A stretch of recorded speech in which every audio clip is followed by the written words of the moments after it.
কে দিল পিরিতের বেড়া লিচুর বাগানে কমলার বাগানে সৈগ কে দিল পিরিতের বেড়া লিচুর বাগানে।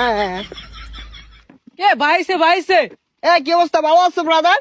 ভাই আপনি তো পুরাই চেঞ্জ হয়ে গেছেন ভাই, কেমনে কি আগে তো খেত কামারে কাজ করতেন। আরে ভাই অতীত নিয়ে টান দেও কেন ভাইয়া? তুমি একটা চাকরির কথা বলছিলা, চাকরি করবে নাকি? সেনাবাহিনীতে ঢুকাই দিই তোমারে, উচ্চতা তো ভালোই আছে তোমার। ভাই আমি যে উষা আমার তো পুলিশে নেয় না, সেনামিতে ঢুয়ে দিবেন কেমনে কি ভাই? আরে সমস্যা নাই, সেনাবাহিনী আমার কাছে ছোট ভাই। তুমি যদি 2 ফুট চাও তাও তোমারে ঢুকাই দিব না মানে চাকরিতে। আচ্ছা ভাই ঠিক আছে, একটা চাকরির ব্যবস্থা করে দিন যে। এই ভাইয়া দাঁড়াও, একটা ফোন দিই। হ্যালো কদম আলী, এই মুড়ে আমার গাড়িটা নিয়ে আসো তো। কি কোন ভাই, এই সিফার ওটা এত বড় গাড়ি ঢুয়াইতেছেন ঢুকবো? আরে সমস্যা নাই, আসলেই দেখতে পারবা। ভাই এত চেঞ্জ এত টিয়া পয়সা ভাই কেমনে সম্ভব এগুলা ভাই? এই যে ভাই আপনার গাড়ি। ভাই এই গাড়ি চালাতে পারবেন? আরে 12 মাস তো এগুলাই চালাই। এই সরো। দেখছস ভাইয়ের কি চেঞ্জ।